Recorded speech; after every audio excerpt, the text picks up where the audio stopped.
Shalom! My mom created a fun way for us to learn the most important rules of life. Yah's command. With Yah's Big Ten Commands, we get to see His what's best for us. Keep Yah first. No graven images. Don't take Yah's name in vain. Remember Shabbat and keep it holy. Honor your parents. Do not kill. Mr. and Mrs., don't cheat. Don't steal. Don't tell lies. Don't covet. This changes everything. Get your set of Yah's Big Ten Commands at Big Ten Designs today.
Like anybody, I would like to live a long life. Longevity has its place. But I'm not concerned about that now. I just want to do God's will. And He's allowed me to go up to the mountain. And I've looked over and I've seen the promised land. Identity. We are bombarded by images of who we think we are every day of our lives. But some people don't. They know. How about you? I didn't know my true identity, culture, heritage, or roots. As a Christian, I was told the only thing that mattered was my identity was found in Christ.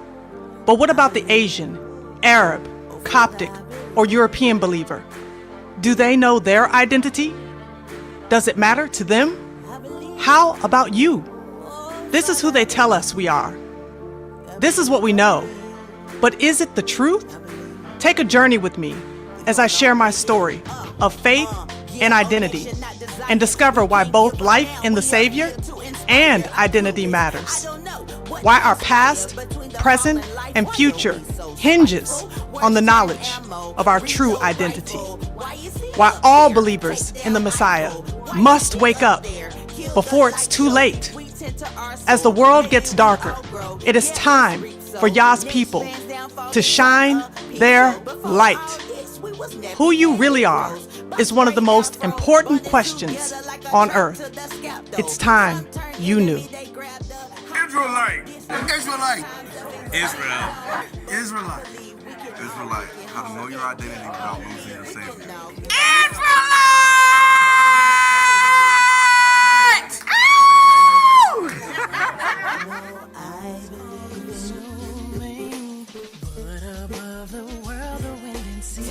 You reach for me and lead me to the hiding place. Come away and rest. Meditate, reset. Come away and rest. Grace and peace, family. Grace and peace. I hope y'all are doing well tonight. Trying to fix this thing right here. It's got a little bit of... There it is. Okay, had a little bit of issues. Do me a favor, put one in the chat if you can hear me. If you can hear me well, put one in the chat for me real quick. I will give you peace within your storm, safety from all harm. I don't see any ones yet. Okay, I see a one. Okay, good. Well, praise y'all. How y'all doing? Y'all doing all right?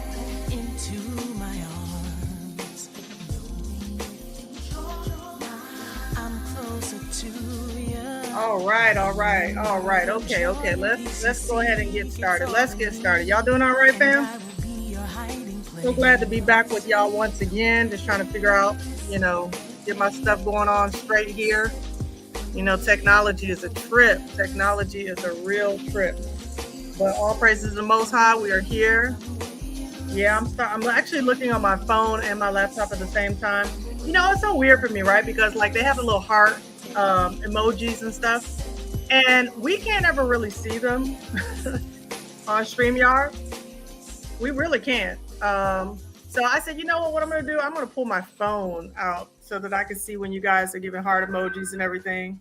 Because I see y'all heart. Oh, praise y'all. I see the heart emojis. Loving it. All praises to the Most High.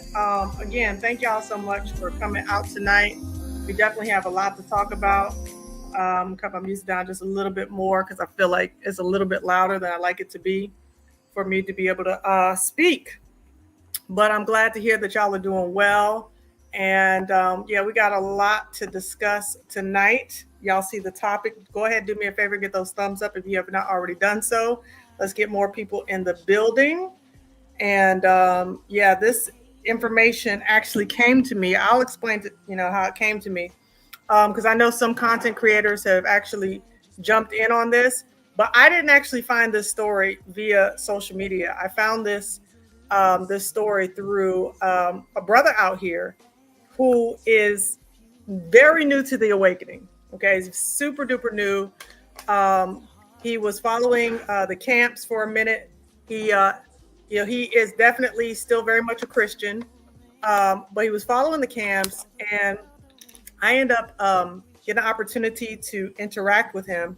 And actually, the church that I preached at here in the VI is actually his church. Okay, so, the Most High is doing incredible things, and I give him praise for that because, when we talk about this awakening, it has so many different facets to it. And this brother right here, he kind of few days ago, he was like, I got to share a video with you. I just saw this and I need to share it with you. So this is actually the video that he's showing me that we're going to be watching tonight. It's actually two videos, but we're going to be watching it tonight. So all praise to the Most High for the awakening in the VI. And I'm excited about that. I'm going to give y'all a couple of shout outs real quick, and then I got to make a couple of statements before we get into the nitty gritty. So let me give a shout out to my brother, Timothy Davis. Always glad to see you in the building. Peace and blessings to you. Got Adrian of Yasharel. Peace and blessings to you as well. Rico Frost in the building. Peace and blessings to you as well. My sis S. Dowdy in the building. Shalom. Peace and blessings to you as always. My little bro, Second Exodus in the building. What's going on, little bro? Good to see you. Hope all is well. Naomi Levi, peace and blessings to you as well. Got Brandon Higgins, Salama, peace and blessings. Got Elder Don in the building, peace and blessings to you as well. We got Jerry Carroll, peace and blessings to you. I don't know why it won't let me pull you up. All right, there it is. Peace and blessings to you, Jerry Carroll. Thank you so much for coming in.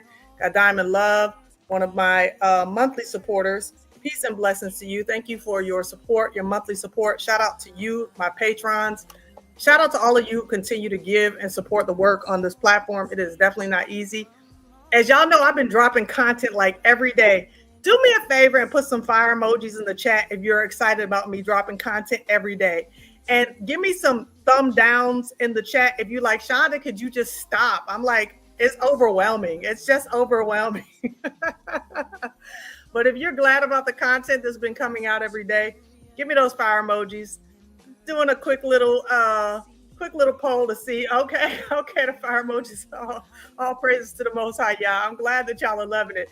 It's a lot of work. Well, all praises to the Most High for giving me the strength to be able to do this. And thank y'all for all of those of you who've been sending emails my way of different stories. And oh my gosh, let me go ahead and highlight some of these fire emojis because there's a bunch of them coming in. And I'm so grateful to y'all for just your love and your support. But thank y'all again for sending those emails and WhatsApp messages for those of y'all who have a direct connection to me. Yeah, I appreciate it. I appreciate Adrian. I'm gonna keep it coming. All praises to the Most High. And we've got a new family, with the content. More subscribers have come on the channel, and I praise y'all for that. So welcome to all the new subscribers to Ashonda at Large. I thank y'all for all of you. Thank you for your support. All right, so before I get into the nitty gritty of what we're going to be talking about tonight, I want to address something that happened a few days ago, actually from some content that I most recently dropped, talking about the deportation or detainment of African Americans. And I want to give a shout out to Brother Yacoba of Teo Ministries. I was actually listening today. Today was such a busy day. I literally didn't have time to type in the live chat, but I heard pretty much everything that was said. And I want to give a shout out to you for, looking out and for speaking the things that you spoke about me. It's not an easy job being a content creator in the sense that, when you say something and you put something out there, you're going to be challenged. And, look, you can't have a thin skin when you're in a public capacity, when you're speaking before people, because you don't get to determine who looks at your content. You just don't. Of course, you may be thinking, okay, I'm talking to the family, those who are in the know, and then it'll be a whole slew of other people that come in and they are in complete disagreement with what you have to say. And so they will speak negatively about you. They don't know anything about you. They're just making assumptions, and they'll say stuff based off of their own biases. So for the record, I am a quote unquote African American, if you will. I was born in North Carolina. My father is from Port Arthur, Texas. I grew up in the States. I've never been dishonest about that. And you would know that if you actually read my story, if you read my book, Israelite, How to Know Your Identity Without Losing Your Savior. Yes, at the same time, I am of West Indian background through my mother. And I know the majority of the family that I know actually comes from the Caribbean, and I'm not ashamed of that. Shout out to all my Caribbean family, Caribbean massive. Okay, I love my people. And because I have the opportunity to see from both sides, because I get the opportunity to see the experience as a Black American and a West Indian, and from the U.S. Virgin Islands, by the way. I'm not from, the British VI. I'm not from any of the independent Caribbean islands, which shout out to them. I am from the U.S. territory. And so I get an opportunity to see the different cultures. I get an opportunity to see the resilience of my Black brothers and sisters in America, and the opportunity to see the amazing culture and resilience of my West Indian brothers and sisters. And I give flowers to both. But when I was speaking, for those of you who did not get the opportunity to see the video, was talking about the raids in Chicago. And what I said, not speaking about what the young lady said, but what I said personally was that for those of our brothers and sisters who see this situation and they are looking at it for what it is, this may be the opportunity, if you are financially capable, to leave America. The Most High called me and my family out of America right around COVID. When COVID started, he called, I was in prayer. He told me specifically, y'all leave. And he told me specifically where we were to go, which is where we're at now.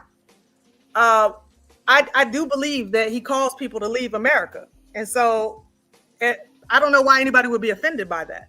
But a lot of FBA was offended by that. And I don't know what to tell you. But, you know, for me, when I hear people say, well, you know, they did not deport African Americans, they just detained them for a few hours. There is a difference. I'm going to be honest with y'all. I'm going to be honest with y'all what I hear. How many white Americans have been detained in the ICE raids? Can anybody tell me how many white Americans have been detained? If you are not going to say deported, how many white Americans have been detained?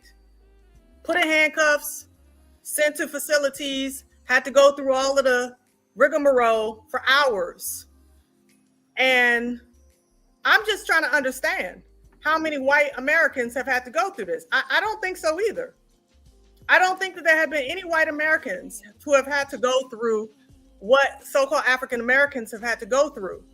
And one of the things that bothers me about that is that we as a people in America are extremely resilient, right? We have so much ingenuity, so much creativity, but we also have Stockholm syndrome that just blows my mind.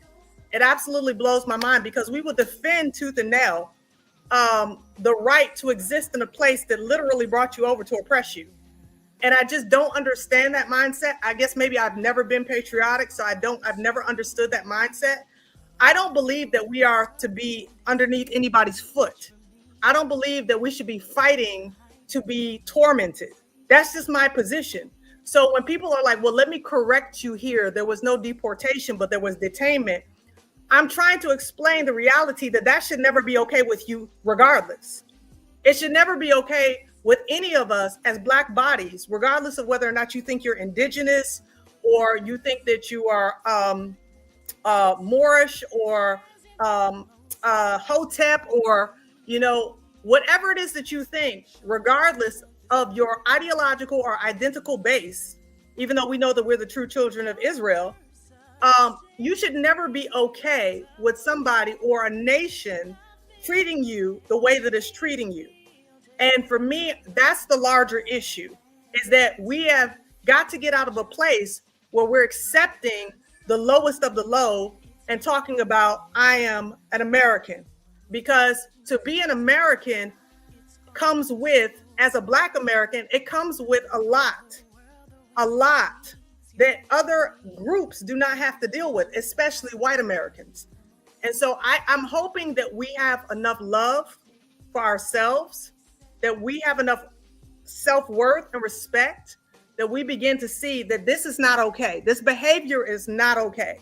And we begin to think outside the box and say, you know, where can I go that I'm not going to be treated this way? And for me, it's Africa, because Africa is where our people are. And if you were to do a DNA test, for those who, you know, like to separate themselves from the continent, be bold enough to do a DNA test. You see, because if you're a real one, that's what you're going to do. You're going to do a DNA test and it's going to tell you specifically where you're from. And so for me, I just don't think that kind of behavior that we're receiving as a collective from them groups over there, I don't think that that's okay. And so I was speaking to that. But at the end of the day, I love us. I love us. I'm not a tether. Okay. I'm not, I don't consider myself FBA. I'm an Israelite. I am a daughter of Zion, just like the rest of us who were transported all over the world. So I'm just going to let that go. That's what I have to say about that. Again, shout out to Brother Jacob. I appreciate you. To be honest with y'all, like, it really didn't even get to me like that. I'm commenting because Yakoba took the time to honor my work on this platform, and I really appreciate that. But it really didn't get to me like that because I have so much bigger fish to fry. Some of y'all understand what's going on behind the scenes. Shout out to S. Dowdy. There are things that are happening in the awakening that are not always publicized. And it's not because it's too many clowns and too many coons that would try to interrupt the work. And so I praise Yah that the work is still going on. Whether you see me on this platform or not, the work is still going on. And the real work that is going on among the real laborers is not always going to be televised. So I don't have time to deal with the nonsense. I am a mother of 10. I really don't have time to deal with childish people online. So I'll just put it that way. But shout out to you real ones that are continuing to support the work. Thank you, thank you, thank you. I love you. I appreciate that. Appreciate y'all. So let's go ahead and move on. We got more important things to talk about. All right. So today, before I get into the crux of the message, October 7th. Today is a day where between October 6th and October 7th, a lot of things have been happening. So let's go ahead and talk about some of these things that have been happening. How many of y'all know, do me a favor, put a one in the chat, if y'all know that there was a second rapture prediction that took place after the September 24th, 25th fell? How many of y'all know it was the second one that took place? Put a one in the chat. If you know about the second rapture prediction, it was supposed to be, okay. All right, so y'all know about it. Same dude, Joshua, whatever his name is, a South African dude, right? He said he was looking at the wrong calendar. So we're at October 7th, and we still here. You know, we in the building, right? We're in the building, but you know, let's see what some folk had to say about this day here on TikTok. Take a look.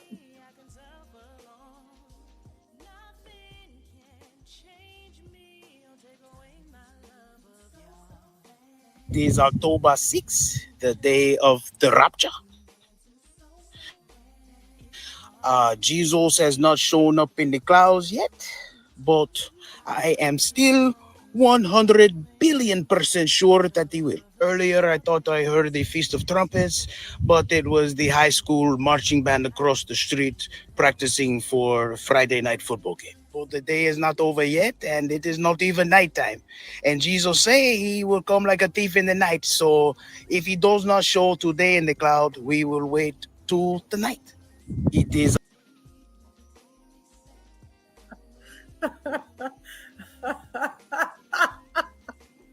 He thought he heard the trumpets, but it was a high school marching band. That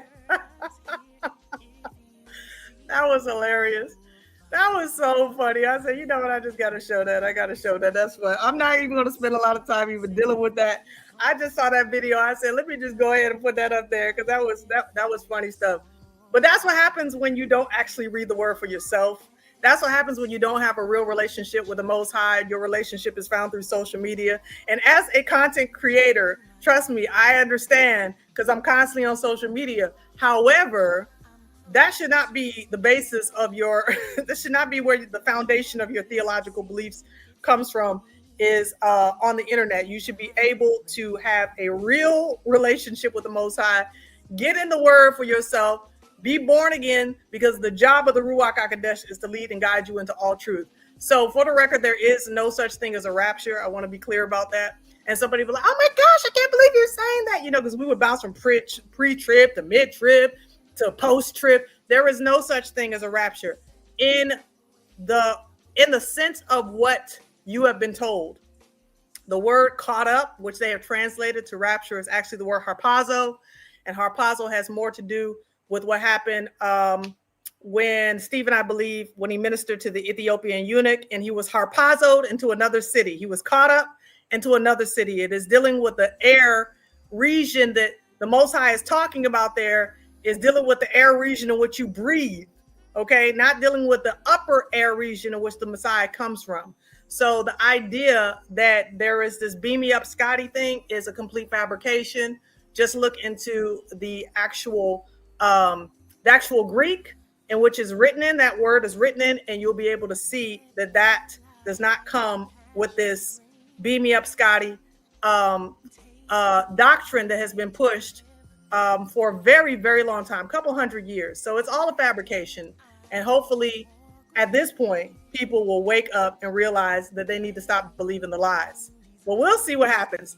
Nevertheless, on this day, October 7th, something else happened that is, it's more serious. It's more serious. It has greater consequences, but it's also a tool of mass deception.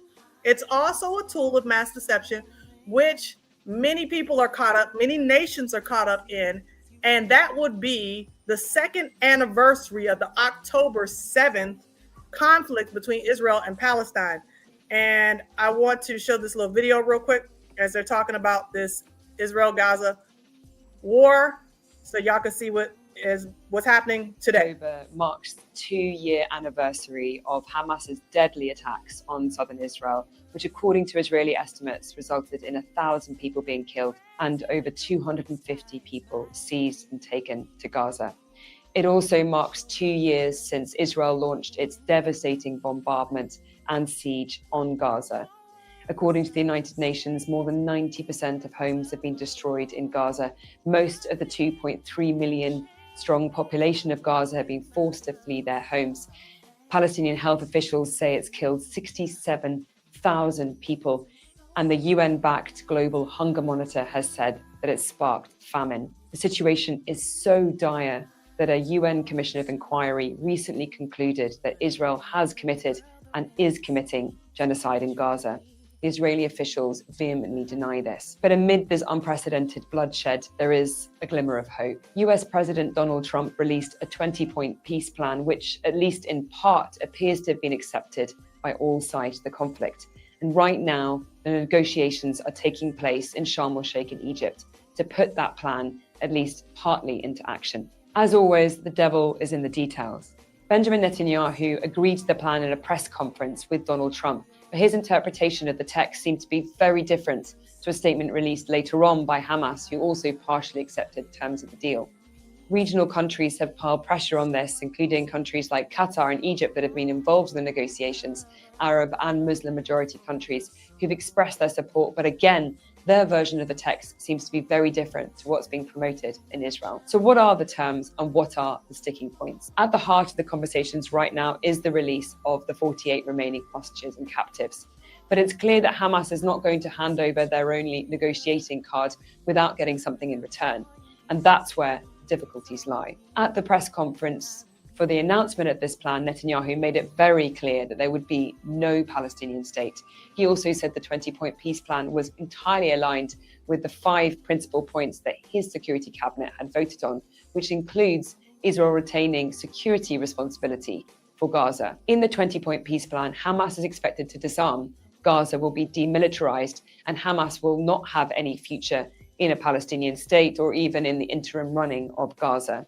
Instead, there'll be a transitional authority led by technocrats and overseen by what is known as the Board of Peace, which Donald Trump said he will head up alongside former UK Prime Minister Tony Blair. In Hamas's statement responding to this, they talked about Hamas still being engaged in a Palestinian national dialogue, so not disappearing completely. They also failed to mention or agree to the disarmament of their forces or the demilitarization of Gaza. The other key sticking point is, of course, Palestinian statehood. Countries, including the UK, have recognized a Palestinian state, angering many of the far-right members of the Israeli government. Figures like Smotrich, who have talked about there never being a Palestinian state, who've talked about the total destruction of Gaza, and who've even spoken about Gaza being turned into a, quote, real estate bonanza, where Israel and the US would effectively split up this prime Mediterranean coastline. The key other question is who is going to run Gaza day 2 and what is the deadline for the withdrawal of Israeli troops. Trump's peace plan has one single deadline, which is the 72-hour handover of hostages and captives. Nothing mentions a timeline for the withdrawal of Israeli forces. In fact, US key officials, including Secretary of State Marco Rubio, have talked about Israeli forces only withdrawing to what is known as the Yellow Line. According to Israeli media, that would be, in some instances, 6 kilometers into Gaza and would not include Israel withdrawing from key cities like Rafah. At the same time, Donald Trump has made it very clear that this is the final chance for a deal. So there is massive, massive pressure as we are in the second anniversary of this horrific conflict. We certainly feel like we're closer to a deal than we have been, at least since the last deal was agreed in January. But there's massive daylight between what all sides see that deal being. There is massive international pressure on these talks right now. Donald Trump has said that if Hamas doesn't agree, they would face obliteration. He's warned of massive bloodshed in the days coming if nothing succeeds. The families I speak to in Gaza, the medics, the first responders, describe an unimaginable reality of living off a single bowl of rice every day because of the bombardment, losing dozens of members of their family and their friends in the bombing, having to be on the run 7, 8, 9 times, their home being destroyed, their livelihoods, and living with life-changing injuries. In Israel, the relatives of the hostages tell me that every second their loved ones remain in Gaza, their lives are at risk. For them, the only way out of this nightmare is for an immediate ceasefire, for the unfettered delivery of humanitarian aid, the return of the hostages and captives, and then a global effort to rebuild Gaza and build a brighter, better future for everyone.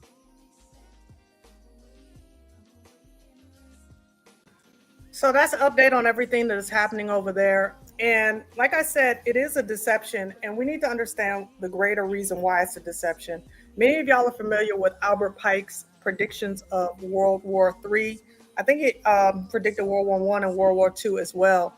And if you don't know who Albert Pike was, he was like the top 33rd degree Mason, okay, Freemason. And his prediction of World War III included that the Jewish state and the Arab states would get into a conflict with one another, get into a war. And when they got into a war, at the same time, that there would be a rise up of Christianity, right? And this Christianity, when it rose up during this conflict, would, like the conflict, become so grievous to the people between the conflict that was happening between the Jewish state and happening between the Arabs and the Christianity that was being pushed, that people will reject all of it. They will reject the war, they will reject Christianity, and ultimately that the peoples will turn to the light of Lucifer. Okay, so if you have not familiarized yourself with Albert Pike's prediction, I definitely encourage you to Google it, look it up. I don't have it in front of me, but it is something interesting to read because really, essentially, that's what we're seeing. We're seeing it with this administration and their heavy emphasis on Christianity. And really, people could argue and say, well, it's not really Christianity. But at the base of what westernized, Europeanized Christianity is, evangelicalism, that is what's being pushed in the forefront. The Charlie Kirk incident has really just emboldened them to continue to push this via laws and to really, increase this narrative.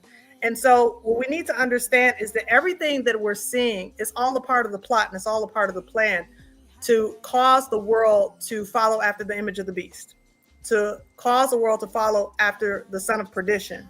So don't let any of the things that you're seeing cause you to get in a place where you're distracted from what the real goal is, right? Because what I found was interesting was that 2 years ago, October 7th, right, was when this situation happened.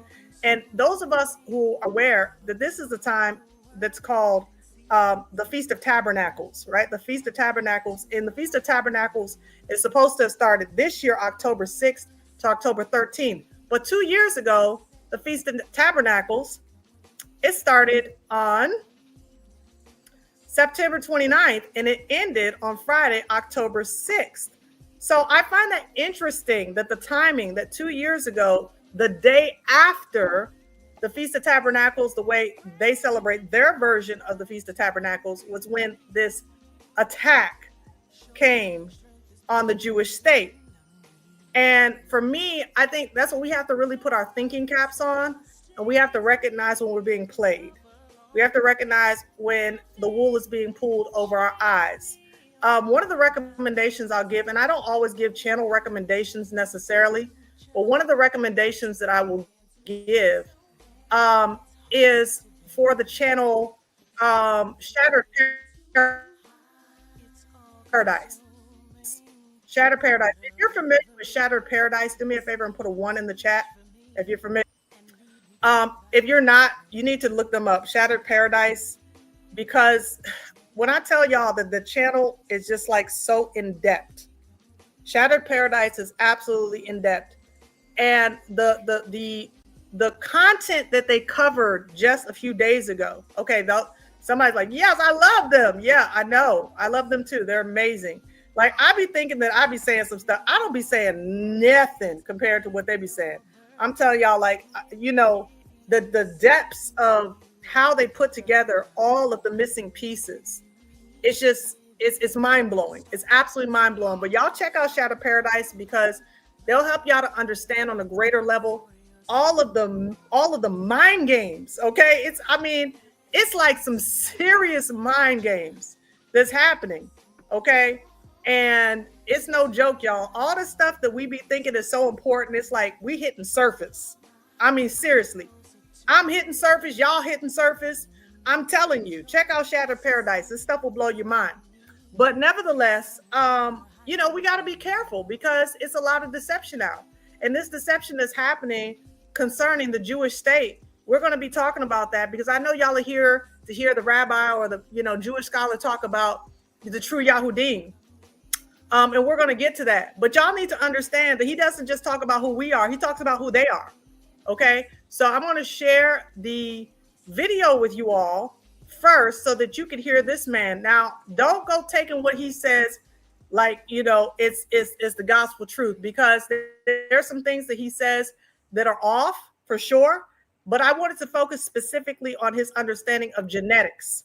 Okay.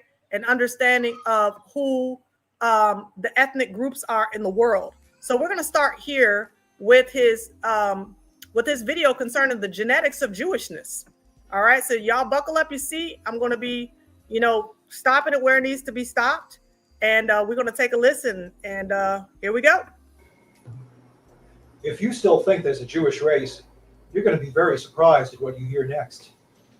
Everything I'm going to say is based on this wonderful book. Called The 13th Tribe by Arthur Kessler. This book pretty much proves that there's no such thing as a Jewish race. It's about the origin of the so-called Ashkenazi Jews, who constitute the great majority of Jews in the world today. Ashkenazis hail from Russia and Eastern Europe. It's commonly taught by Jewish historians that they originated in Western and Central Europe, and that multitudes of them fled to Eastern Europe to escape persecution. But, as Arthur Kessler shows, there's a problem. You see, close examination of historical records does not bear out any such mass migrations. Now, before he digs and explain that, I want to point y'all attention really quickly here to this, which is the golden calf, and then this, which is the 3 monotheists. So this is why I said take what he says with a grain of salt in the sense of his belief, his core belief systems, because here he shows the golden calf represents in his mind the monetary system. And I'm not against that, because if you go to New York, you're going to see a big golden bull there. I get that. But over here, he says better to over here, right? I'm trying to get y'all from here with the monetary system to over here, where you believe that Christianity, Judaism, and Islam could all coexist together, okay? And he uses a passage in scripture where he's talking about the nations would come with their mighty ones or their deities, and that they would come before Jerusalem to learn of Yahuwah, right? But I've told y'all before, I've been a Christian, I was a Christian for many years, and I told y'all before that, you know, the revelation that really came is that the Most High did not create these religions. Religions are man-made, okay? The book of James says pure religion, undefiled, is for the widows and the orphans to be taken care of. So the question is, what are all these religions? If we're talking about taking care of widows and orphans, how do we get to all of these religions and these 3 monotheistic religions? This to me is still a push towards a one world religion. So I'm not going to be with him on that. But I appreciate at least he broke down and is breaking down the ethnicity issue. So let's take a listen again. Furthermore, I'm an Ashkenazi. What's this business with the blonde hair and blue eyes? A lot of us Ashkenazis have the physical characteristics of native Eastern Europeans. All the native populations of the countries surrounding Israel are people with dark complexions. So what's with the blonde hair? Let's look at some history. In AD 710, the armies of Islam invaded Africa and Spain. Then they crossed the Pyrenees Mountains into France, where, in the year AD 732, they were turned back by the French. I was taught in elementary social studies that if the French had not won that war, we'd probably all be Muslims today. What they don't teach in public school is that the Muslims tried to invade Europe through the eastern end also. But they couldn't get through Byzantium, so they tried to sneak into Europe by going around through the nation that we now call Russia. When they went past the Caucasus Mountains, unfortunately for their plans, they encountered an army of fierce barbarians called the Khazars, or the Khuzari. Since most Americans can't pronounce the guttural Khazar, I'll pronounce that name the way it's spelled in English. Khazar. The Khazars beat back the Muslims in a series of bloody wars involving armies as large as 200 to 300,000 men on each side. These wars went on for over 100 years. Finally, in AD 737, the Arab invasions petered out and peace prevailed. At that point, Bulan, the king of the Khazars, decided that he wanted to have a religion too. There's an amusing story about what happened next. According to legend, King Bulan invited a Jew, a Christian, and a Muslim to his court. Each of the three gave a strong pitch for his own religion, and Bulan couldn't decide which one to choose, so he sent all three out. Then he called back the Christian by himself. He said, "I've decided not to become a Christian, but which one of these other two religions should I choose?" Without hesitation, the Christian began ranting and railing against Islam and said, "If you can't be a Christian, then without a doubt, be a Jew." Then King Bulan sent out the Christian and called in the Muslim. A similar scene transpired. The Muslim began ranting and railing against Christianity. Then he said, "If you can't be a Muslim, then without a doubt, be a Jew." Well, that settled things for King Bulan. In effect, all three were telling him the same thing: be a Jew. So he converted. This extraordinary conversion took place in AD 740. Subsequently, for 500 years, Russia was a Jewish nation. If you don't believe it, look it up in any encyclopedia. The Khazars were the supreme masters of all Russia, from the Ural Mountains all the way into parts of Poland, Hungary, Austria, and the Czech Republic. Then a terrible thing happened. The Vikings invaded.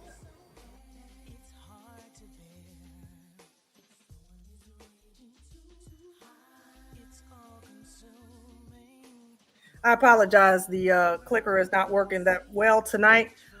Yes, I wanted to stop there, and I wanted to say, I share a lot of this in my book, Israelite. But for those of you who have not gotten an opportunity to read it, before the seeds of true Yasharel were planted in my heart, this identical story that he's talking about, this identical story was shared with me by an Ashkenazi Jewish coworker of mine. She shared this with me because I thought that as a Christian, my top priority was to evangelize to the Jews to wake them up to their Messiah. And so I wrote a letter out to all of my coworkers who are by and large Jewish people. And she's the only one who came back to me and said, "Hey, we're not the true children of Israel from the Bible." And I was shocked. I didn't know what she was talking about. But this identical story about the Khazars, King Bulan, is what she shared with me. And so the thing is that they know this truth.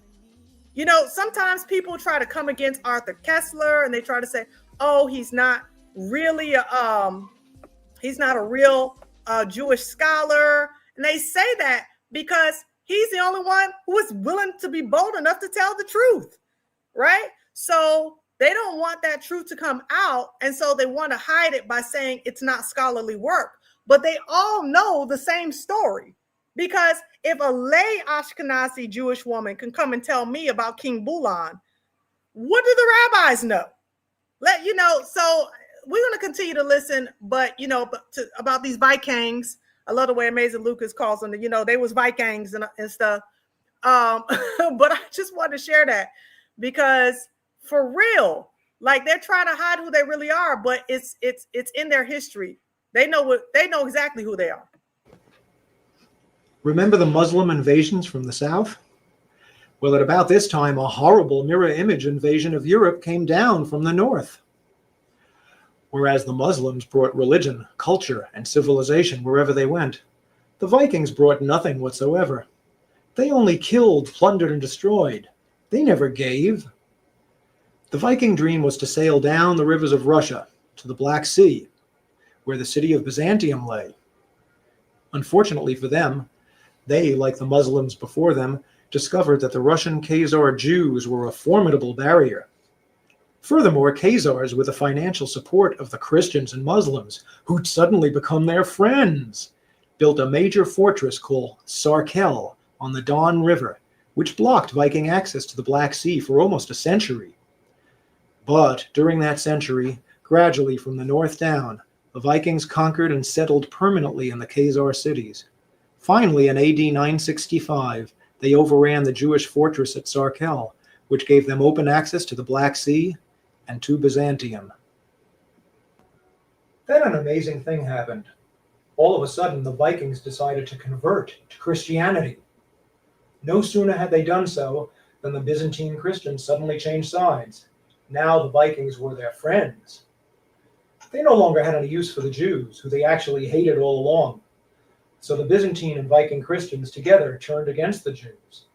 And although it took them 300 years to get the job done, they began rooting Judaism out of Russia.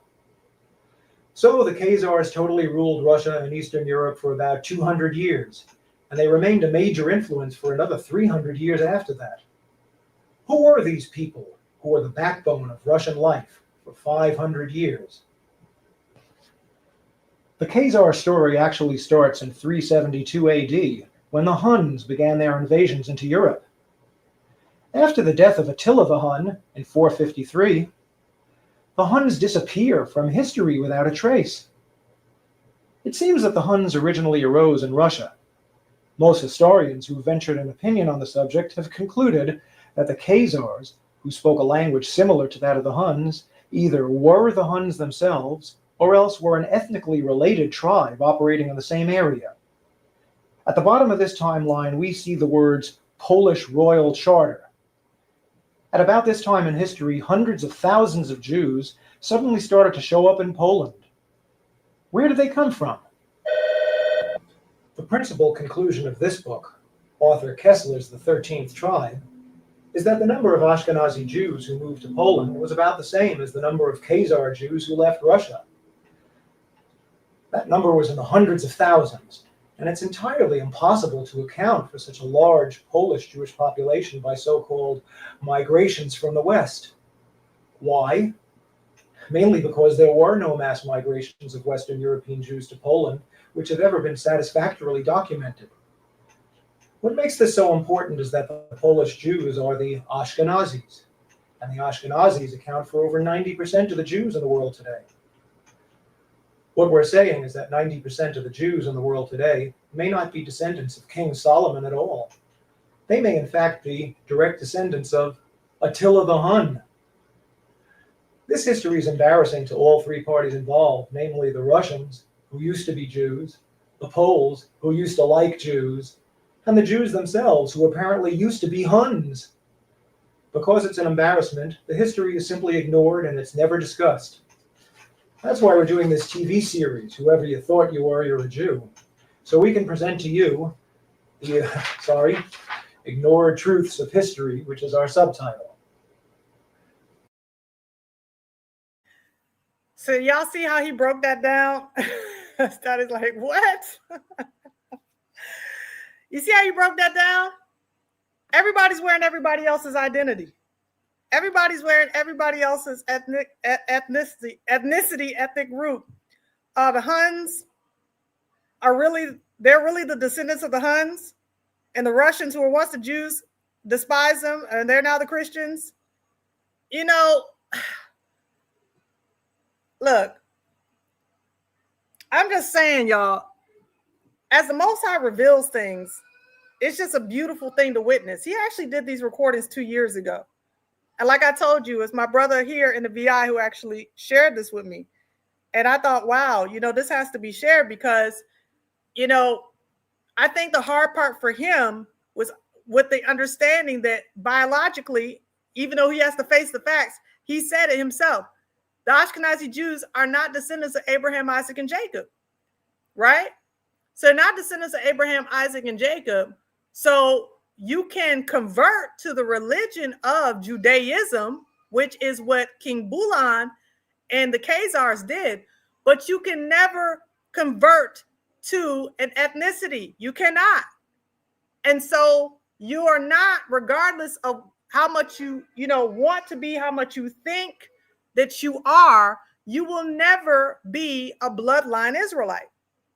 Now, the thing is that they can't accept that. You know, he says, whoever you think you are, you're a Jew. And what he's going off of the Messiah, where he says, who are my father, who are my mother, my sister, my brothers? Those that do the will of my Father in heaven. Well, I get that, but that does not supplant, that does not replace the ethnic Israelites, okay? Because the ethnic Israelites are the ones that the seed of Abraham, that Abraham's seed is who we came through. Abraham, Isaac, and Jacob. Jacob's name changed to Israel, had 12 sons, known as the 12 tribes of Israel, or Yasharel.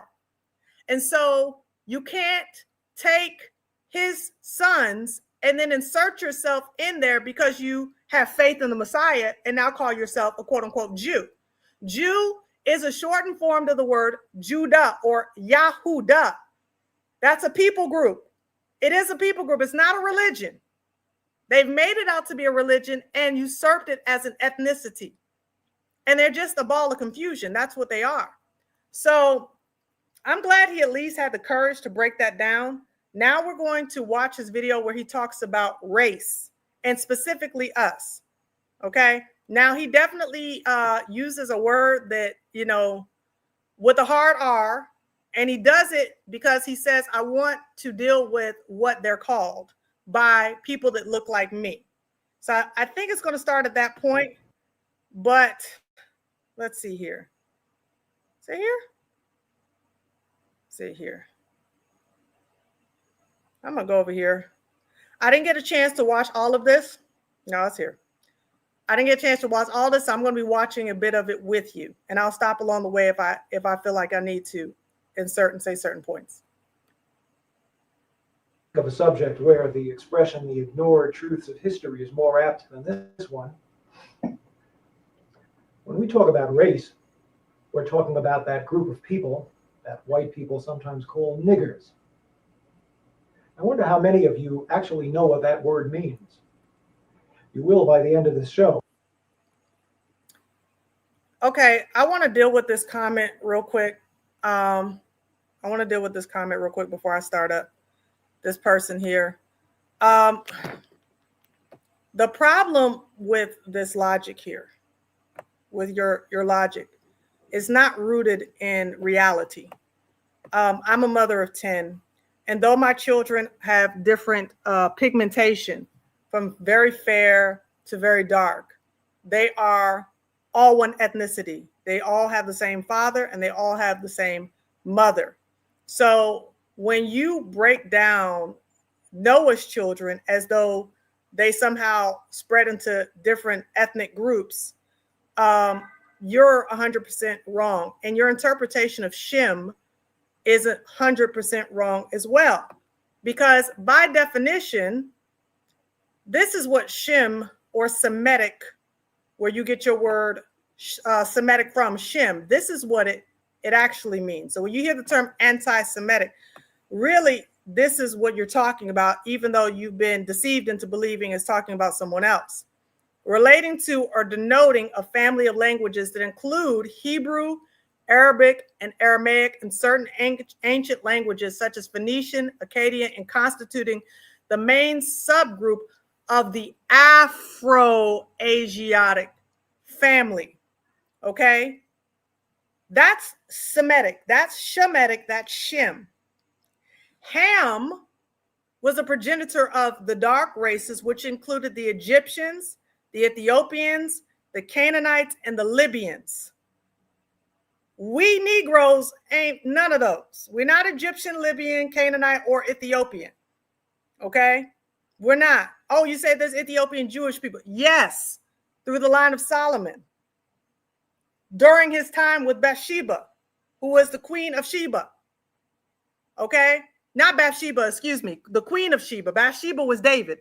The queen of Sheba or Saba or Ethiopia. So when you are saying that the Ham is Negro, you are playing into the rhetoric of what is called the Hamitic hypothesis. The Hamitic hypothesis don't know what to do with the Negro problem because of the reality that Negroes are intellectual, creative, ingenious, artistic people. And they built the pyramids in Egypt. So they had to take away our rights, our creativity, and try to make us seem like we were animals. And then they wanted to call themselves Hamites. So your rhetoric that you're even speaking about Ham is Africa, is Negro, listen, you're all over the place because y'all don't know what y'all want to be. Y'all just all over the place. But we know who we are. We know we're the seed of Abraham, Isaac, and Jacob. We know we're Afro-Asiatic, and we know the truth that sets us free. I hope you learn it one day. John 8:32. You shall know the truth, and the truth shall set you free if you let it. But if not, it's John 8:44. You won't receive it because you belong to your father, the devil. Let's continue on. Now, if I were to tell you that blacks once had a great culture which exceeded the culture of whites, you'd probably find that pretty incredible. But we're talking about the ignored truths of history. Those of you who've been watching this show may perhaps recall that several weeks ago, we talked about the fact that most of the Jews alive in the world today may actually be descendants of Russian converts. Now, Jews like to consider themselves to be descendants of Israel. So the fact that Russia was once a Jewish nation for 500 years, in fact, and that most Jews who are alive today may be more closely descended from Attila the Hun than from King Solomon, these are facts which are just glaring facts. And it's incredible that such things could be ignored. And the question of how such things could be ignored has an answer. And the answer is collusion. All the parties involved have silently agreed, even perhaps without ever talking to each other. They've silently agreed to just not discuss this subject. In the case of the Russian Khazar Jews, it's embarrassing and frightening to Jews to consider the possibility that they may actually be descendants of converts and may have very little Israeli blood in them. In the case of the Russians, it's a horrendous embarrassment to them to admit that for 500 years in the Middle Ages, Russia was a Jewish nation. So they just ignore it. It's collusion. Now, if I were to tell you that blacks, for as many centuries as whites have been superior, if you want, in the Western world, that for just as many centuries blacks were superior, you'd probably find that hard to believe. And you'd wonder how such a fact could be hidden. And the answer is, again, collusion. The whites wouldn't want to admit such a thing because whites like to feel superior and like to think that their superiority is somehow permanent, decreed by God. As for blacks, if you look into the black civilizations that we're going to take a look at momentarily, you find something pretty interesting. You find that those civilizations actually arose as Jewish civilizations, later to become Islamic civilizations. Now, we live in a nation where blacks are taught that whitey got ahead by being a liar and a thief. So today's so-called black leaders get on the air and proclaim that the way to get ahead in America is for the black man to be a better liar and thief than whitey. I don't know about you, but I've thought about this matter, and there's no question in my mind as to where these so-called black leaders come from. They were put up there by Whitey. Now, I'm not going to name any names. But the truth of the matter is that the roots of black greatness historically lay in Judaism and Islam. So the blacks who are teaching today that the answer to the question, how do you get ahead, is get the money, dollar bill, y'all. You folks. Now, not gonna lie, this dude is a little bit of a comedian. But what he said about the black leaders, not all of them, but definitely a large part. And we've known this for a long time. We've known that there are two different groups of our people, not all skin folk or kinfolk, that take the butter biscuits that they get from the master's table, the crumbs really that fall from the master's table, rather than realizing that their true master, their true savior, has the entire table for them. So they sell their people out. It's unfortunate, but he's right in that regard. But yeah, he's talking about dollar bill, y'all. And you know, I was actually speaking to someone the other day, and I was talking about this, about how there's cooning on both sides. Because if you want to look at it just simply off of the MAGA, black MAGA nuts, you're missing the other element of that, which are the leftist leaning ideologues who pump out through their artistry, their music, and their entertainment all kinds of toxic poison to our community. So both sides are betraying us. Both sides are misrepresenting who we are. So in a sense, he is correct that these leaders are put there by Whitey, and that's whether they are from the, you know, the staunch conservative portion, or they're from the leftist leaning portion. So if you're not worshiping and serving the true and living Yah, then you are you're in danger of selling your people out on both sides. So I'll definitely give him that. You know who I'm talking about, and that's what they teach. They don't want to hear any talk about God. For these people, the dollar bill y'all crowd, the realization that black greatness in the past lay in roots which go into Judaism and Islam is not really what they want to hear. So they just ignore it. As for the blacks in this country who are not dollar bill y'all people, we find that most of them are members of Christian churches, which is a good thing, except for the fact that they've been taught since childhood that Judaism and Islam are the enemy. And they've been taught that lesson so well that when they start to hear that the roots of black greatness historically lay in Islam, that's as far as they're going to go with that.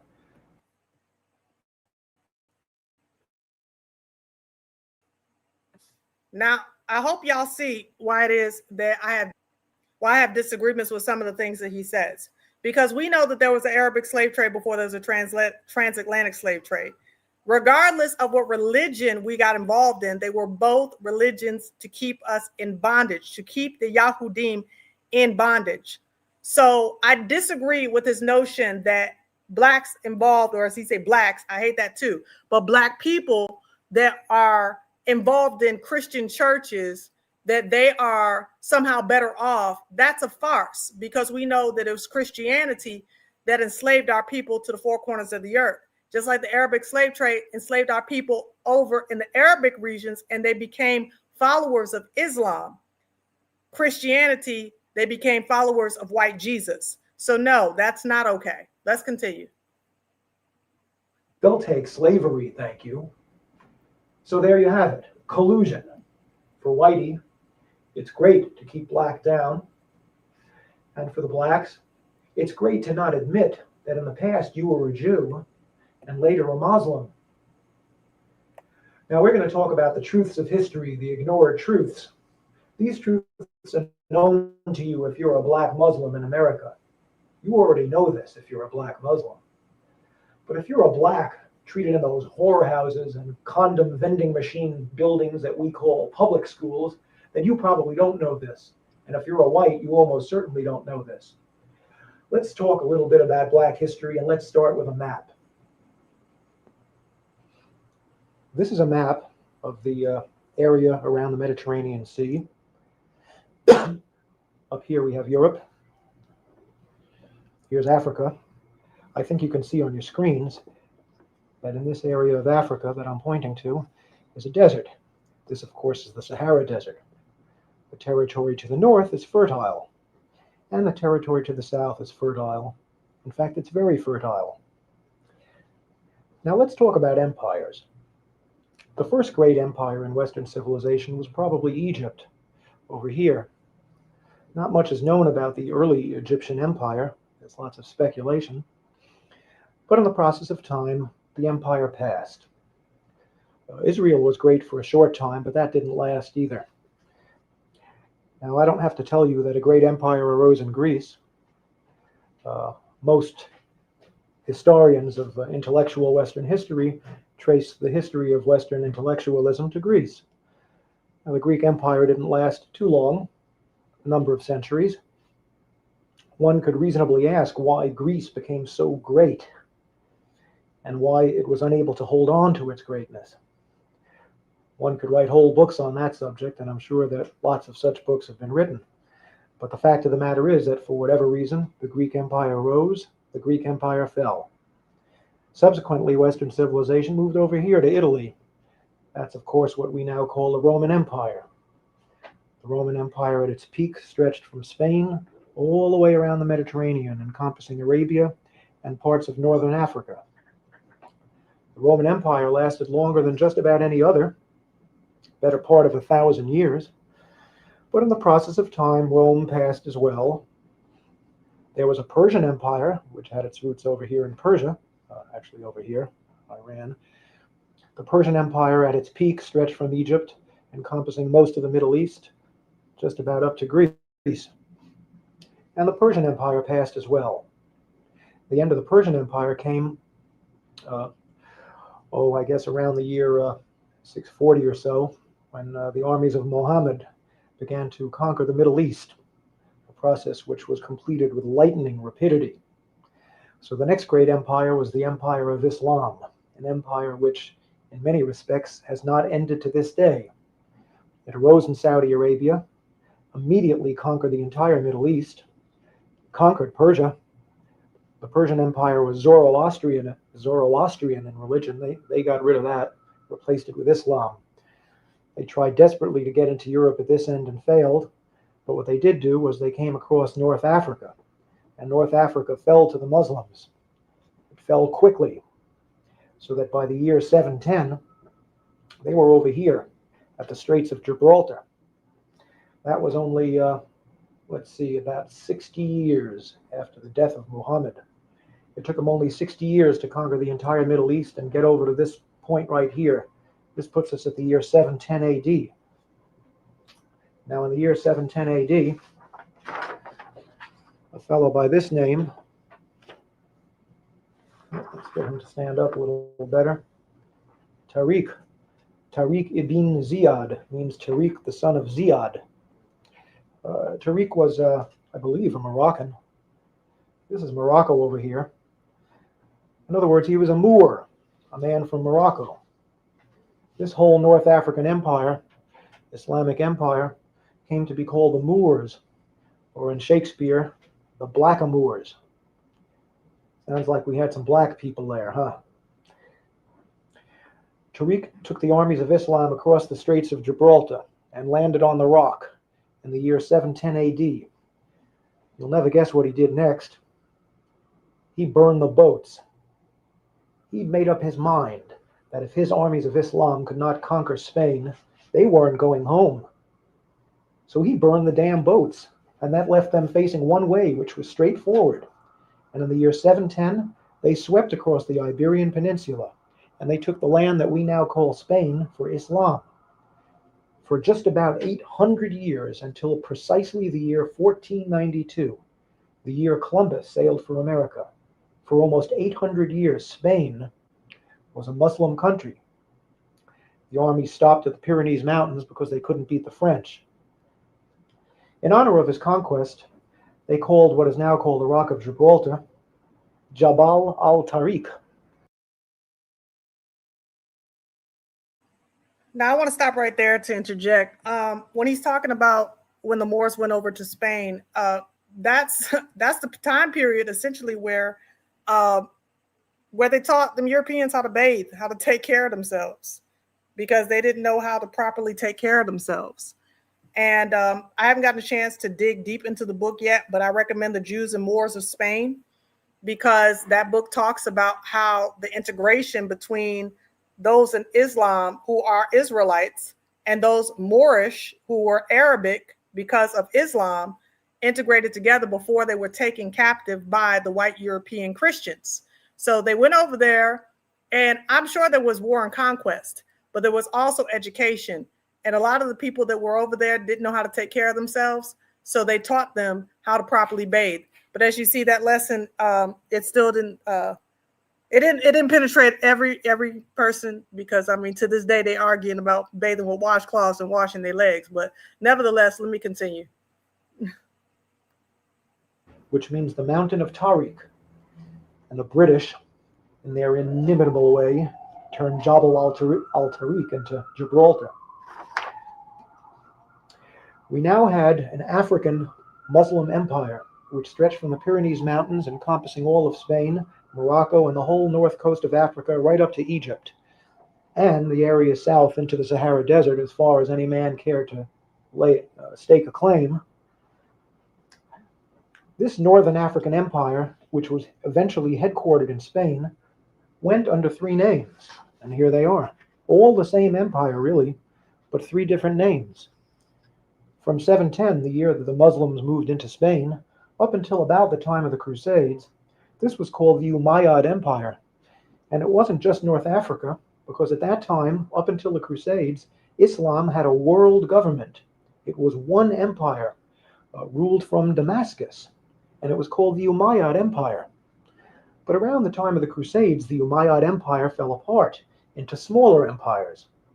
And the empire encompassing Spain and North Africa at that point was called the Almoravid Empire, later the Almohad Empire.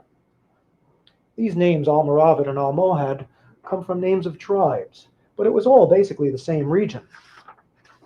This area, from Spain, North Africa, all the way to Egypt, and well into the Sahara Desert, an area just about the size of Western Europe. Now, around the time of the Crusades, Islam made its way across the Sahara Desert into this fertile sub-Saharan region, and a second Islamic empire arose down here. This empire also went under different names, and here are the names. Originally it was called Ghana, but not the Ghana of today. A huge mass of land, which we're going to show you again in a minute. Later it came to be called the Kingdom of Mali. And finally, at around the time of Columbus, it was called the Kingdom of Songhai, Songhai being the name of an African tribe which conquered the territory. Three different names, but all really the same kingdom. A kingdom comprising the area from Senegal over here, all the way across the fertile sub-Saharan region to Chad. Now, family, for those of y'all who are scholars out here, do me a favor and let me know. Songhai, not Songhai, but Songhai, that's the area where I think there was a king who was supposedly wealthier than Mansa Musa. Is that correct? Tell me if that's correct, because I think I've heard that before. Put a yes if it's correct, a no if it's not, if you're familiar with that history. But I think that was an Israelite king who was supposed to have been wealthier than Mansa Musa, the king of Songhai, I believe. If you know, let me know in the chat. Okay, so I did hear that before then. According to Demils Dingi, I'm not sure if I'm pronouncing that correctly. Okay, you heard of this too? Okay, yeah, because I heard of that, and I'm like, okay, I don't know a whole lot about that, but I said, you know what, let me go ahead and ask, because some of y'all might have actually studied up on this, but I definitely heard that particular region, there was a king that was wealthier than Mansa Musa, because Mansa Musa, from what I understand, was actually a Hamite. And I know that when it comes to Black history, that when there's excellence, a lot of times people want to talk about the opulence of the African kings. but I think it was Truth Unedited who talked about the king of Songhai, who said that he was actually wealthier than Mansa Musa. But I'm not 100% sure, so just checking in with y'all. And well into the Sahara Desert. Again, an area almost the size of Western Europe. Now, I don't know if you can see it on your screen, but I'm pointing now to a river. This river flows from the mountains coming originally from Senegal, first east and then south. It's called the Niger River. And along the shores of the Niger River arose a civilization which eventually became the center of civilization in the Western world. Its headquarters was here. This is a city called Timbuktu. To those of you who are not familiar with this history, it might sound a little like a joke. Timbuktu. Timbuktu, at the time that Columbus sailed for America, was the center of Western civilization. Right here in the heart of Africa, on the shores of the Niger River. In other words, this was a city of niggers, some people would like to call them. But they outdid Whitey. Europe at this time was a mess. There was no real civilization to speak of. The Renaissance was just starting at the time that Timbuktu, down in the heart of so-called darkest Africa, was the center of world civilization. Sounds impossible, doesn't it? Not only is it possible, it was true. And if you don't believe it, look it up in any encyclopedia. It's just another one of those ignored facts of history. Okay, so let's Timothy said he liked that word. Yeah, let's deal with that real quick. So in Ethiopia, the word Negus means king. Simon, Cyrene, and then there was a Simon the. Look, y'all, really, that word is pronounced the way it is pronounced in the derogatory sense, right? They made it derogatory to us as a negative word, but it meant someone who was royal, someone who was, opulent, someone who was intelligent, wise, and yes, highly melanated, okay? So I know that we've been taught to look at that word from a negative standpoint. I ain't gonna lie. When somebody else said me, I'm like, this, okay, look, and we say it in the negative, right? But really, that's the mind control that they've done to us. Because when you even think about it, that region, Niger, that's Niger. But if you go back to the French pronunciation, even in the Strongs, it say Niger or Niger. It'll say something close to that. So I know it might be very highly offensive to hear him say that, but he's pronouncing it as it actually is pronounced. Yeah, Negro land, exactly. So, just try your best not to get triggered if you hear him say that. Just focus on the greater extent of the information, because that's what's most important. The Most High going to deal with all of this, because they took that word that was supposed to be something that was great and made it a byword. Okay, they made it a byword, but it was not. It wasn't a negative word at the time that our people were in those regions before we were taken captives all over the world. And again, as I said at the outset of this program, the reason that the historians are able to get away with this is collusion. All the parties involved would just as soon not think about it. Now, before proceeding, I want to show you a few books. This book is called From Babylon to Timbuktu, written by Rudolph Windsor. I've spoken to Rudolph Windsor a few times. He's a great writer, and he takes the history of the sub-Saharan Black empires as well as the northern Saharan Black empires and makes them very readable. All the information in this book can be verified in any encyclopedia, but it's more interesting to read it here. Because Mr. Windsor is a sponsor of this show, we're going to be giving the address of his publishing company at the end. You can also obtain this book in many black bookstores or street stalls which cater to black books, although you won't necessarily be able to find this in Barnes & Noble. Great book. Here's another book which is a big source of information for me. It's called World's Great Men of Color. And this is a book you shouldn't have too much trouble finding in a library or elsewhere. It was written by J.A. Rogers, one of the great black writers of the early 20th century. Finally, here's a book that I'd love to be able to talk about, but I doubt there'll be time. It's called The Sign and the Seal by Graham Hancock. It was a bestseller for its genre not too long ago. It tells the story of the Ark of the Covenant. And if you're like me, by the time you finish this book, you're going to believe, as the author believes, that the Ark of the Covenant is in Ethiopia, where it's been for thousands of years. That is, God, if Mr. Hancock is correct, gave the Ark of the Covenant to niggers. Think about that. Of course, a lot of people don't believe that. I'm not 100% sure it's true myself, but I'm about 90% convinced. In any event, I don't think we're going to have time to talk about the Ark today.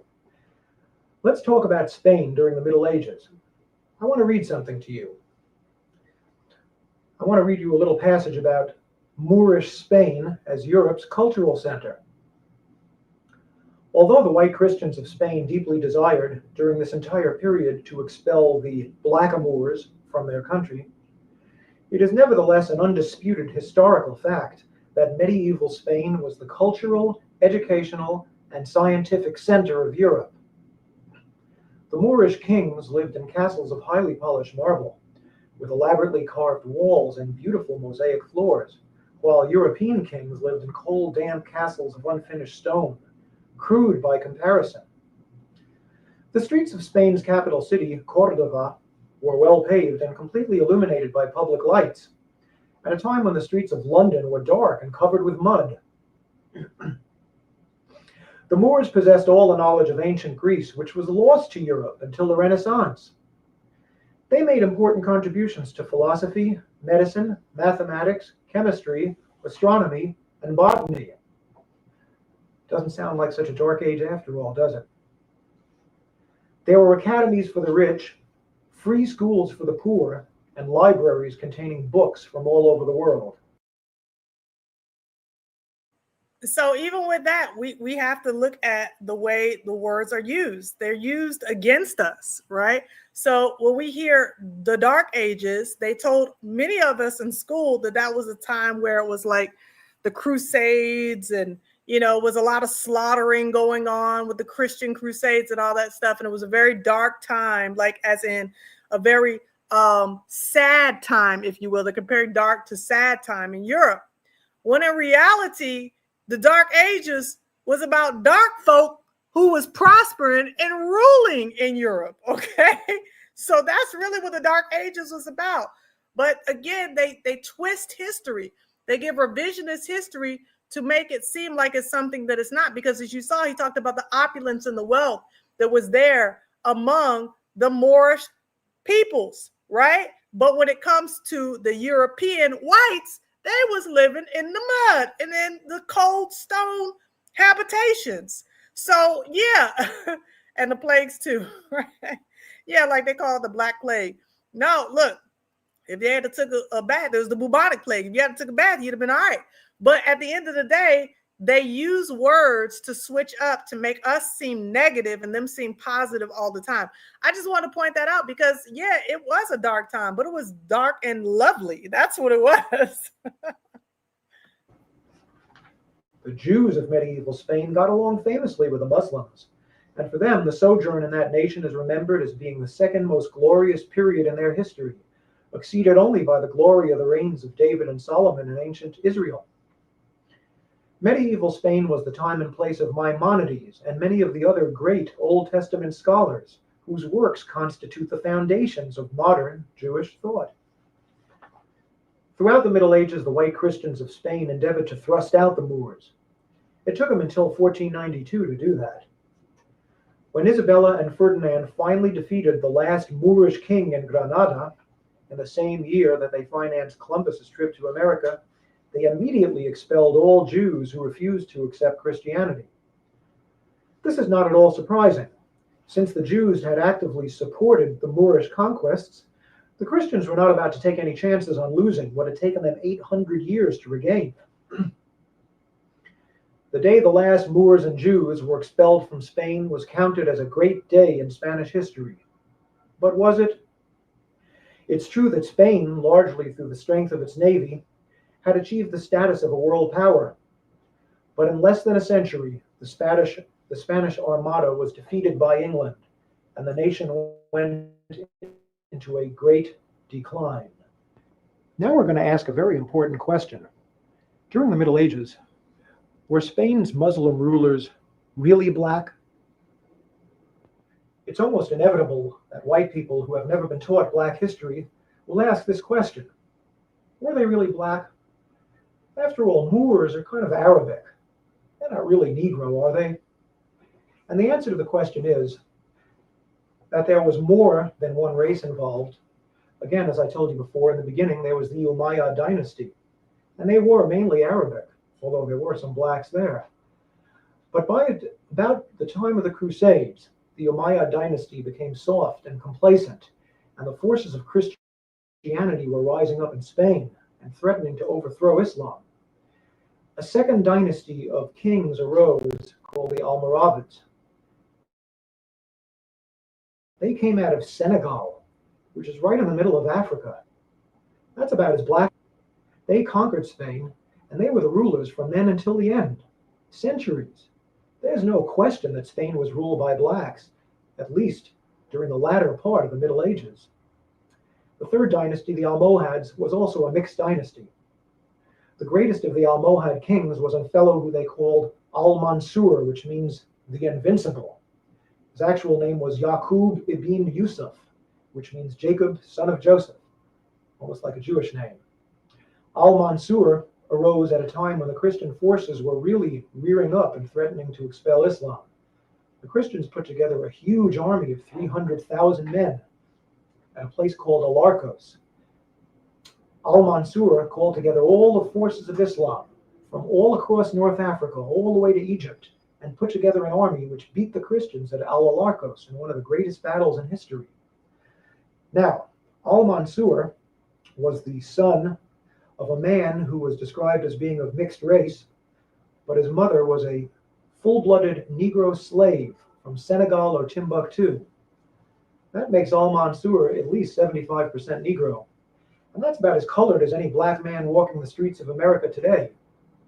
So the answer to the question is yes, Spain was ruled by blacks during the period when it was indisputably the cultural, scientific, and educational center of Europe, believe it or not. Now, the slightly out of focus map on the left-hand side of your screen shows the approximate boundaries of the medieval Great Black Sub-Saharan Kingdom, known variously as Ghana and then Mali and later Songhai, all the same kingdom, a rather large kingdom. The yellow color shows the modern nation of Mali, which is of course much smaller. And right in the midst of it is a large black arrow showing the location of Timbuktu, the greatest city of that nation. I'd like to read you something about Timbuktu. This kingdom was originally called the Kingdom of Ghana. From about 300 AD up to the time of the Crusades, Ghana was a Jewish nation. This has been documented by the writings of one Eldad the Danite, whose works constitute the main historical source of information for this time or place. Now, y'all heard him, what he just said, right? Eldad the Danite. Ghana was a largely, quote unquote, Jewish nation. Now, I'm going to tell y'all what ended up happening really quickly before we progress with the opportunity that I was presented to preach here at a church. Before I got the opportunity to preach the awakening at a church here, the bishop was in Ghana. Okay, he had just gone to Ghana. He had never been to Africa before. This was his very first time going. And while he was there, of course, he saw the Door of No Return. He saw the White Castle. He saw the prison. He saw all of it. And of course, it was heartbreaking for him because being that he was a bishop of a Christian church, to see this church right next to this prison, it just shattered his conception of what Christianity was. Now, the thing that stood out the most to him was that he was watching about 7 or 8 elders. They were sitting in a circle. And as they were sitting, there was a bowl of food in front of them. I don't know specifically what, but he observed as they all ate out of the same dish. And he looked and he heard the Holy Spirit ask him, where have you seen this before? Where have you seen this? These Ghanaian elders eating out of the same bowl, all in a circle.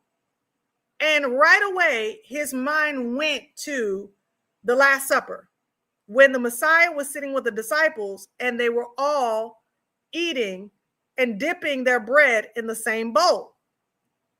And at this time, he had not actually read my book. He had not read any materials concerning any history of so-called Black Jews.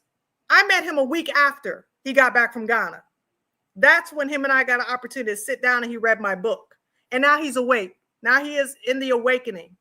But I want y'all to understand that the same traditions, okay, that took place back then are literally still going on in 2025. So when people try to make you feel like your culture is not rooted, your real culture is not literally rooted in your DNA, that is Judaic in nature, the devil is a lie. I said the devil is a lie. I just want to share that story with y'all because, like, come on, Ghana, known for its Israelite culture from Eldad, the Danite, till now. So this was a Jewish kingdom. Did you know that there were Jewish kingdoms in Africa? After North Africa was converted to Islam, an immensely lucrative trade developed between Ghana and the Islamic states to the north. In other words, the empire that was centered in Spain, which we talked about. At first, the Ghanans traded gold, then iron, which was used to make weapons. Eventually, they traded grain, which proved to be the most lucrative of all. Shortly after the year 1000 AD, the kings of Ghana converted to Islam. Subsequently, the city of Timbuktu became the center of trade for the entire world, not just Africa. At that time in history, movement of goods across Europe from land was out of the question, because Europe was a collection of warring barbarian states. So all goods from the east, and that means all goods period, because there weren't nothing being made in the west at that time, all goods from the east were brought to Egypt, where they were loaded onto caravans. The caravan routes all converged at Timbuktu, which, by the 15th century, had become one of the wealthiest cities in the world. From Timbuktu, the goods were transported 1,000 miles to the Atlantic coast, from where they were loaded onto ships bound for Europe. In the 14th century, the University of Sankore was founded at Timbuktu, and this city began to become one of the world's leading centers of academic learning. Ghana, which by then was known as Songhai, came to be known as the Mecca of the Sudan. By the year 1500, this empire in the heart of so-called darkest Africa had become the center of the Islamic world, at a time when the Renaissance in Europe had barely begun. The students of Timbuktu were sent out to the great Muslim universities of Spain, North Africa, and Asia, and the learned men of all races and nationalities were paid handsomely to come into Timbuktu to teach. The commodity which came to be the most profitable object of trade in Timbuktu was not gold or silver or grain, but books. It has been written that there were more books in the library of the University of Sankore than in all the libraries of Europe combined. Now I want y'all to think about that. Books. That was the highest commodity back then. And I want y'all to think about that in light of when our ancestors were taken in chattel slavery. What they said that if you want to hide something from one of us, where do you put it?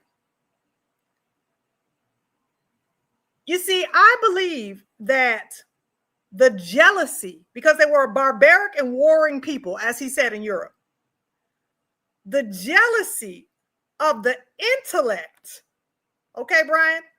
The jealousy of the intellect among the Yahudim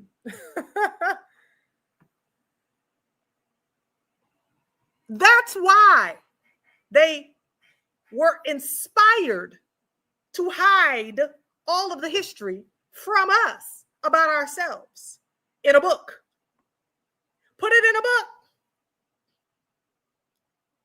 Because they did not like the truth of who we are, who we were and who we are. They despised us because of how magnificent we were and are. But praise be unto the Most High, he said, in the last days through the prophet Daniel, the books will be open, okay? The books will be open. And that's what he's doing. He's reading right now from Eldad the Danite. The books are open to tell us who we really are. I'm going to let this play out, and then I'm gonna have some commentary on that because that's listen, y'all, that is so important for us to understand.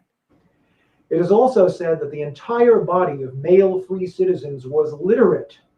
Leadership and authority were in hands of the learned scholars of the city. There was a legendary 14th century Muslim traveler named Ibn Battuta. He's kind of like the Marco Polo of the Arab world. And this is what Ibn Battuta had to say about Timbuktu, and I quote, "The inhabitants had a greater abhorrence of injustice than any other people. Neither the man who travels nor he who stays at home has anything to fear from robbers or men of violence."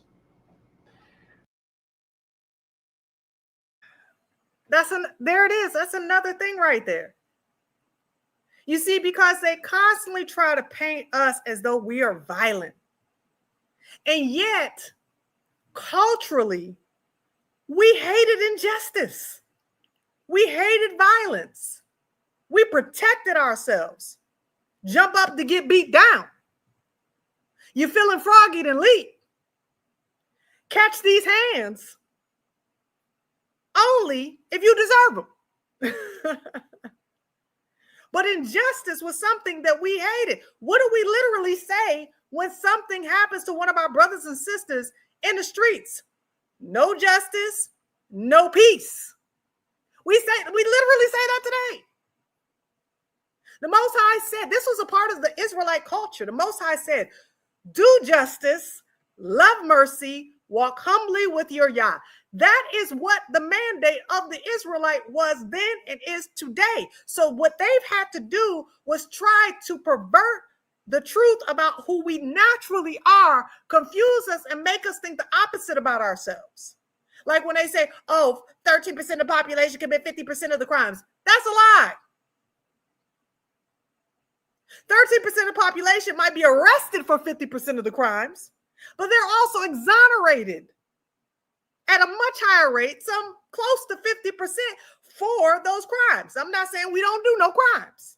I'm saying that it's all about restructuring the brain to believe that you are what they have been trying to tell you, which is really what they believe about themselves. Savagery, barbarianism, animalistic, all of those things. That's why, when they do stuff to us and they looking to agitate us and start race wars and all that kind of stuff, notice how they don't get the energy from us that they think that they're going to get. Now, yeah, we will handle that. If it's necessary, we will handle that. But at the same time, it's not in the core of us to want to be violent. That's not in the core of us. In the core of us as a people is unity, love, justice, mercy, respect. And it's always got to be the fringe in our society, like in every society, that do play into the tropes and the stereotypes, which makes it bad for the rest of us. But at the end of the day, that's why I keep trying to tell us, we are not who they paint us to be. We are not animalistic. That's their lineage. That's who they are from the time they were in the so-called Dark Ages. Let's continue. This is almost done. The driving force behind these developments was God and nothing else. Timbuktu arose as a Jewish empire and blossomed under the banners of Islam. There's no question about what the source of greatness was, not black skin color, but God. So maybe you're starting to understand what I mean when I say whoever you thought you were, you're a Jew. We're out of time now. Please tune in next week when we're going to talk about the relationship between God and enlightenment. The source of our greatness was not in our melanin, because the Hamites were melanated. The source of our greatness was from our relationship with Yahuwah. That's the source of our greatness. And honestly, I'm telling you, that is for real. By sheer nature, we are kind people. I get angry with myself sometimes. I'm like, why are you so kind? You should just be mean sometimes. Look, let me tell you something. I could be a good jerk. Don't get me wrong. I mean, if you take me there, I'm going to go there. But at the end of the day, our nature is not what they're projecting. I allowed that entire thing to play out. Y'all know I don't really like, sound bites. I like people to get out everything they got to say. And I felt like he has so many nuggets that it was important for us to hear the whole matter. Because we are the people of the book. We are the Yahudim. And when he was talking about Spain and Portugal, I know, some people have seen this, but not everybody has seen this. Black and Jewish people in Portugal. And I agree. Someone commented that when you use the word Jewish, it gets muddy. The waters get muddied because they think of the Ashkenazi Jewish people. We're not Jewish. We're not like Judah or Yahudim. We are the Yahudim. But nevertheless, Black and Israelite people in Portugal, 16th century painting hints at ties between them, right? So this right here, the way that this is stated in this title is wanting you to believe that these people right here, these people are the Jewish people, right? And that they're not the Spaniards. Now, don't get me wrong. I do know that there at that point were European converts. Okay. But see, the problem is that in school, you're never taught that the Spanish Inquisition was about these people right here. You see, who's the one being taken captive? Who is the one being taken captive? It is not that Ish dude. Who is, come on, being regulated. We was just talking about that earlier when we was talking about what's going on in Chicago and Memphis and DC and all of that stuff. You see, these were Israelites, all in Spain. The jealousy because of the opulence, the richness, the vastness, the wealth, everything that we are, that they have that they've stolen from us, that they've lied about. And it's really sad because when we talk about these things and we bring these things up, they don't want to hear it. But you know what? It's not even about whether or not they hear it. The greater question is, do you hear it?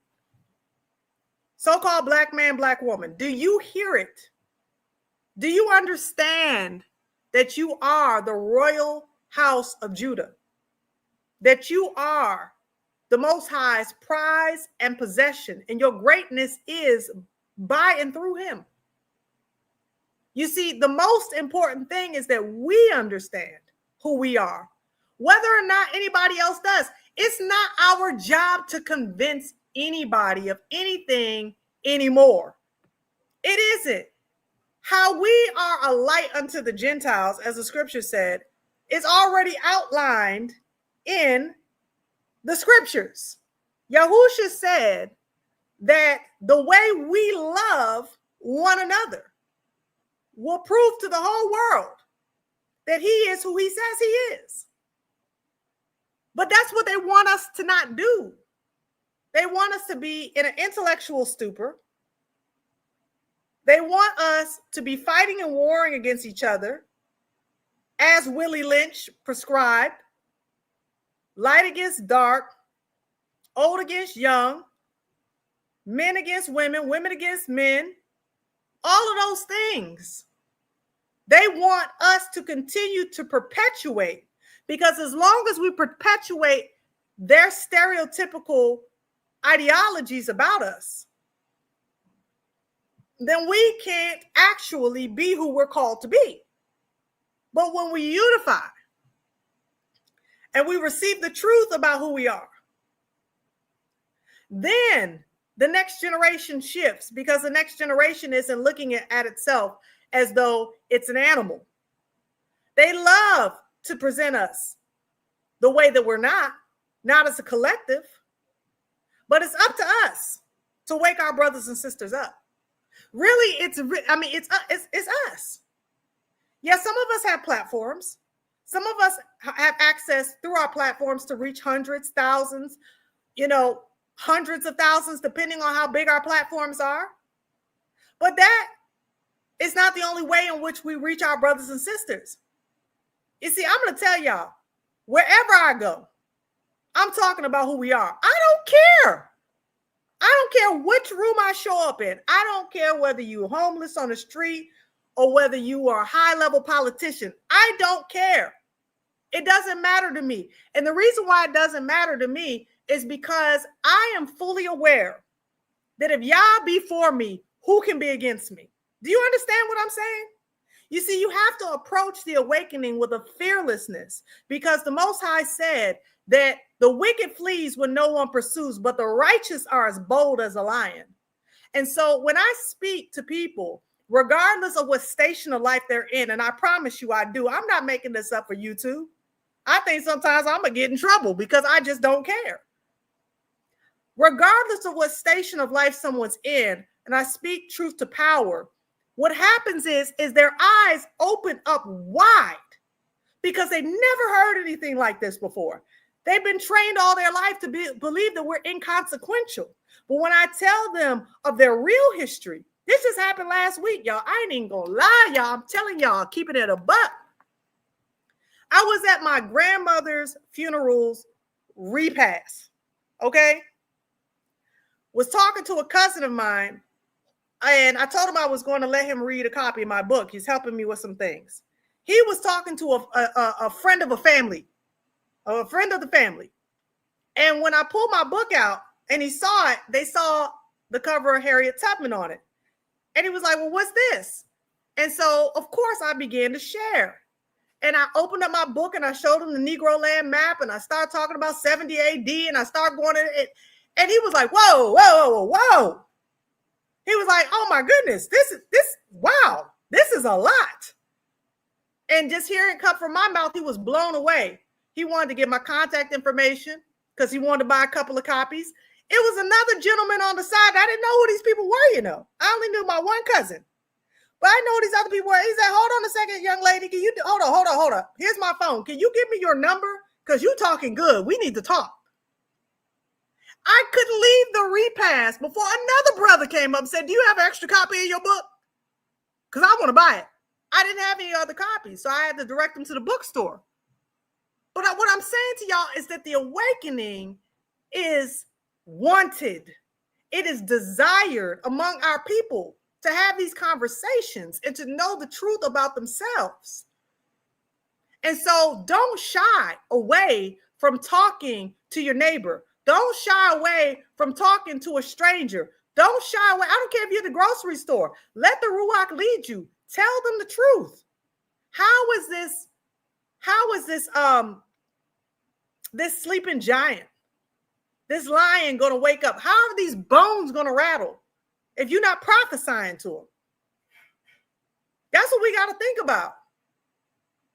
The Most High chose to wake you up. Those of you who are awake right now, I want y'all to put in the chat the year that he woke you up. For some people, it was sooner. For some people, it was later. But I want to put it in the chat, and I'm going to put it on here for everybody to see. What year did he wake you up? Most people have a cluster of time when it was really like the awakening was hitting heavy, hitting hard. But when did he wake you up? What year? 2013. 2016. 2019. 2016, 2017, 2016, 2019, 2023, 2024, brand new, 2012, 2015. I'm showing y'all this for a purpose, for a reason. The Most High is still in the business of waking his people up, y'all. He's still in the business of teaching and instructing. This is not a religion. This is the Great Awakening. This is why do you think that Trump has the war on woke? I was yawning. I love that. I was yawning in 2017, fully in 2023. I feel you. I was yawning in 2011 when the Ashkenazi Jewish woman told me about King Bulan. I was yawning. Woke up since 1992. Man, you deserve your flowers. All praises to the Most High for that. 1992, y'all. I know you seeing this awakening and going, praise Yah. 2017, time that Philando Castile was deleted. Yeah, I hear you. I feel you. I think it was more like 2016, though, when that happened to Philando Castile, because that's around the time I woke up. I'm not 100% sure. Right there, 1989. I was a baby then. Okay. The Most High has been waking us up for a while. He's still in the business of waking his people up. Still in the business. I was 1 year old at that time. Look at that.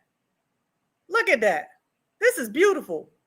This is absolutely beautiful. I want you to see the beauty here. The beauty among Yahuwah.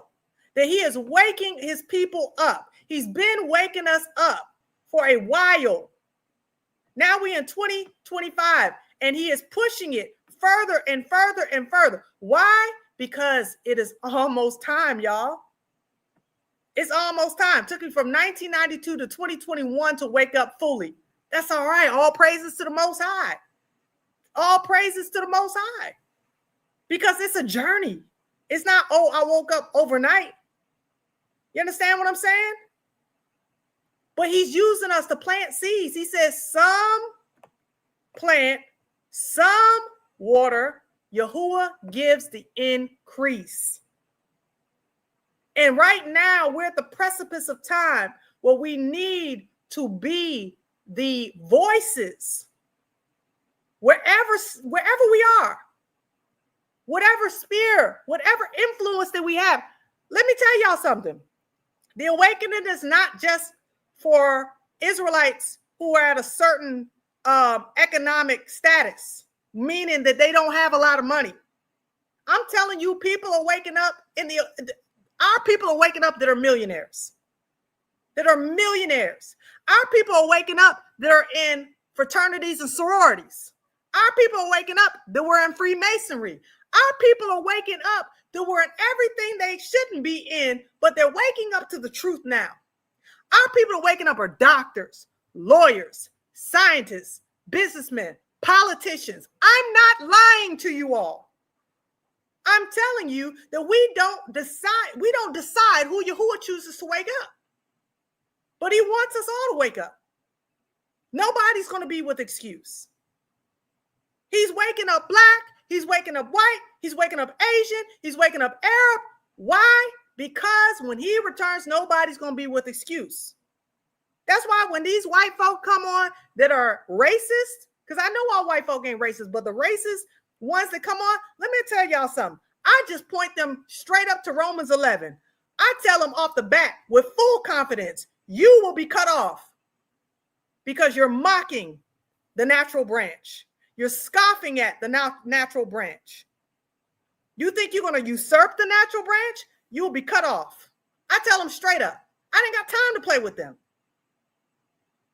I say it with conviction. And when you start believing the truth about who you are with conviction, it don't matter what anybody else think about you. Stand with conviction because the truth of Yah's word will not be denied. The war on woke is a war against the Messiah. And anybody who fights against the Messiah, anybody who fights against the Most High will always lose. That was prophesied in Genesis. That serpent is going to go and bite at his heel, but he going to crush the head of the serpent. Hallelujah. That serpent ain't never have a chance. So they war on woke, they really against the Messiah. And you know where that's going. So stand firm. Stand firm. Watch and see the salvation of the Most High. You understand what I'm saying? All right, family. I hope this has blessed y'all tonight. If it has and you have not given this a thumbs up, please give this a thumbs up. Let's get this out. Let's wake up as many people as possible to the truth so that they can get on their journey. This is how we do it. We put this stuff out in the algorithms. And do me a favor also, even if you commented in the chat section, comment in the comment section. Because when you comment in the comment section, it actually spurs the video on in the algorithm. Even if it's just to give a blessing. If you like this, say something about it. I appreciate y'all for doing that. Want to give a shout out to my dear sis, Malaka Adaya, Connected in Spirit. Thank you so much for becoming a monthly member to Ashonda at Large. All praises to the Most High. Sis, I love you, and I appreciate your support because I'm telling you, this is a work, and I know you know it's a work. So thank you so much for just being there in the amazing ways that you have, praying and encouraging me and financially support. I appreciate you. And all praises to the Most High for you and the work that he is laboring in your hands to do. All right, family. Listen, if you want to be a supporter, you can be a member if you want to. You can send Cash App or PayPal, or you can do a super sticker when this is done, super chat, super thanks when this is done, super sticker now. But I want to thank all of you, regardless if you have it or not. Thank you for being here. Thank you for supporting this work. I pray many blessings upon your heads. I pray that Yahuwah will increase you and enlarge your territory. And I pray also that for my family, because I know it's rough out here, y'all. I understand. Trust me, I do. But we have to lay our burdens down. That's one thing I forgot to tell y'all. I was going to tell y'all earlier. Yesterday, I was so inundated with all of my real problems in life, right? Not the jokers that have negative things to say, but my real problems. And I was having a little bit of stress and some health concerns. And it was at night, and I'm like, oh, I've been, this weekend I was so busy. I was hosting an event this weekend, and I was just tired. And so I'm kind of worn out, got a lot going on. And I just cried out to the Most High. And I'm going to be honest with y'all. I humbled myself before y'all. And I said, Father, I know you tell us in your word that we are to lay our burdens down, but I don't know how to do that. So can you help me? And I just began one by one to tell him all the things that were on my heart. And as I told him every single thing, and I said, I want to give that to you. And can you take this too? And please, while you're at it, can you take that too? I can't handle it. I don't know what to do with it. I don't want it no more. When I tell y'all that the Most High, literally at that very moment, the health issue that I was having at that very moment, the Most High within 10 seconds, no pain. 10 seconds. I was like, what?